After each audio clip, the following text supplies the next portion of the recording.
Hey everyone, this is Hydra Hut. Now let's talk about Red Hood and the Outlaws.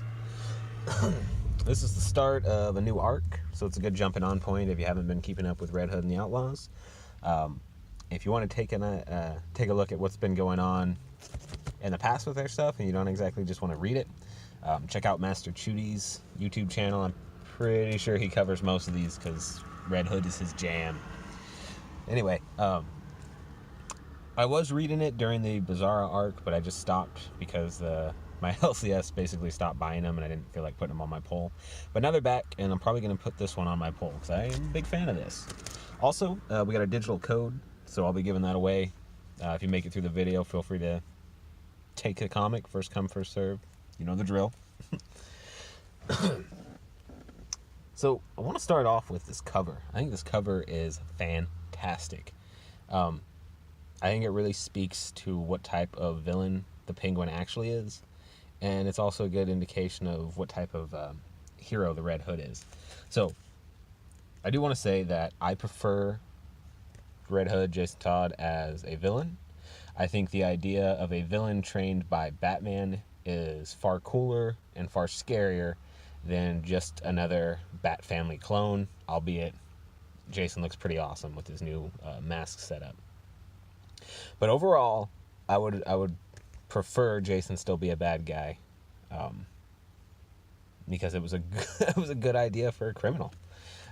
Penguin, I think Penguin gets a lot of bad treatment from a lot of writers. I don't know if it's just because they don't really know the character, or they just don't take him seriously. But he's supposed to be a real hardcore, hyper intelligent criminal. He's not supposed to be this fucking bumbling 60s Batman show style character. And it's kind of annoying when they present him as such. But this is a little bit different, albeit he doesn't make a whole lot of appearance in this, and this cover is not really fake news, it's just a little allegorical.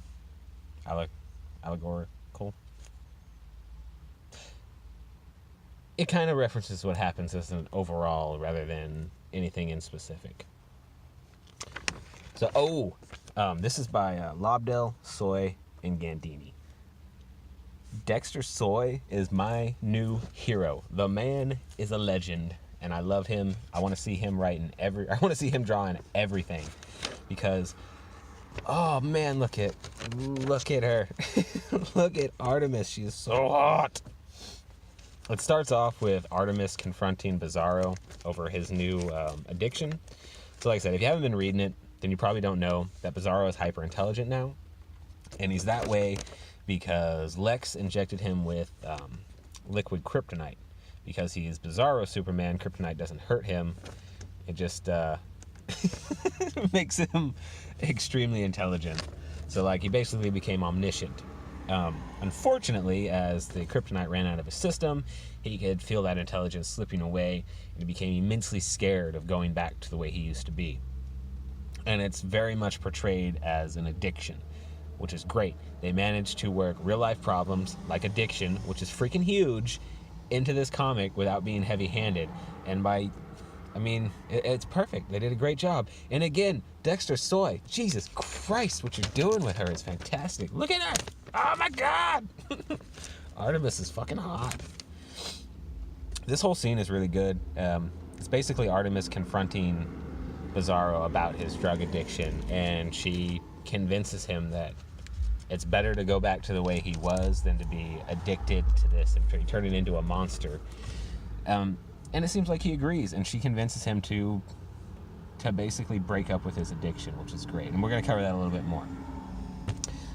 We then, though, jump a couple miles over where we see, again, Dexter. Oh my God, bro. You got to be in more comics. And of course, Scott Lobdell is a good writer. And Veronica Gandini did fantastic with these colors. She really brought these women to life. Anyway, Red Hood is on this gambling boat, basically pretending to be Maverick from the old Mel Gibson movie. He's gambling away. He cleans out the house. And then this gorgeous blonde pulls him to the side. Again, Dexter Soy. Get this man on every comic DC has to offer. Because, sweet Jesus, the guy knows how to draw a freaking woman. It's distracting. That's what it is. If anything is going to pull you out of the comic, it's these ridiculously attractive women. Yeah, boy. So she hauls him off to a private chamber. He thinks he's going to get lucky. We actually see the penguin looking like the penguin. Yeah, that's cool. And we find out that the penguin obviously knows that the Red Hood has been toying with him. And apparently all the money he was spending there was money that he previously stole. Like I said, I haven't read the prior issues, so I'm a little confused on some of the stuff. But for the most part, they explain everything very well. Once we jump back to Artemis and Bizarro, they're having a heart-to-heart about their problems and whatnot, and Bizarro is confessing his inner feelings and how scared he is and how much he doesn't want to lose his intelligence, and he goes back over how amazing it was when he first got injected. And then he tries to make a move on Artemis, and she shuts him down because Bay is too good for that. Oh, where is it, though? There's one other shot of her that I just got to go back to because, Christ. Look at them abs. You don't even have to have a muscle girl fetish to find that incredibly attractive.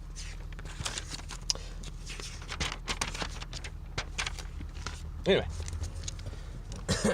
So after Artemis shuts him down, we jump right back to the ship where we see Penguin thinking he has the upper hand and the advantage. We also find out that blonde is named Emery, and the Penguin has her father and is basically going to kill him if she didn't lure Scott over here.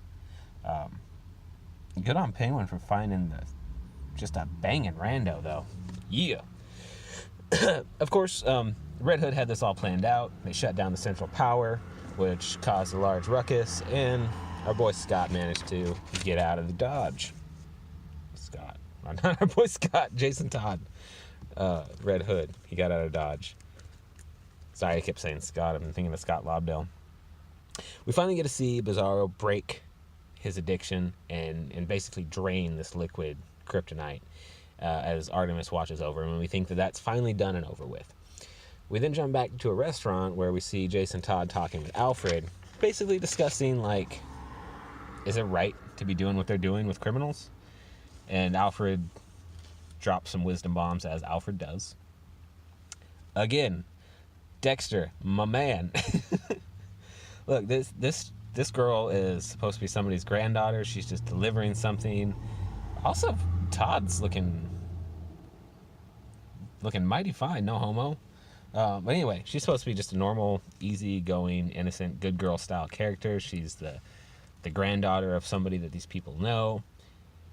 And man, is she cute. Look what they did with them hips. It's the kind of girl you bring home to mom. Again, Dexter Soy should be on everything. Just saying. A lot, just saying. And then we find out that Bizarro apparently has this weird, like, chibi ego or id. Also, if you're not familiar with, like, Psychology 101, the id and ego are basically your good and your bad, your devil and your angel. And I think that's what he's supposed to be representing, is like Bizarro's good person or his good side. I don't know what his evil side would be, but basically we find out that Bizarro may or may not have actually given up his addiction. And we also find out that Artemis is going to try and infiltrate LexCorp to talk to Lex Luthor. And even dressed up in a Hillary-style pantsuit, the girl is still banging. So, all in all, oh yeah, I gotta get you guys a digital code. They're hiding it in the back now for some stupid reason.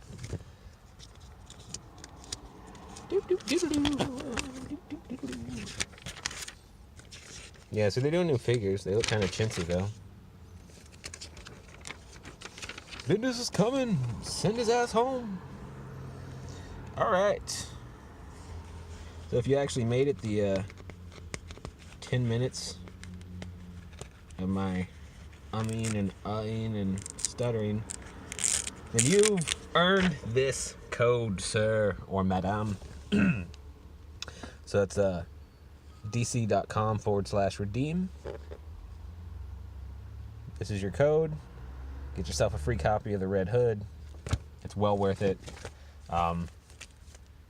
definitely start picking this up, guys. This is the start of a new arc. It's a good jumping on point.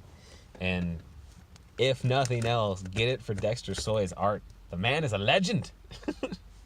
All right. You guys have a good one. Hell Hydra, baby.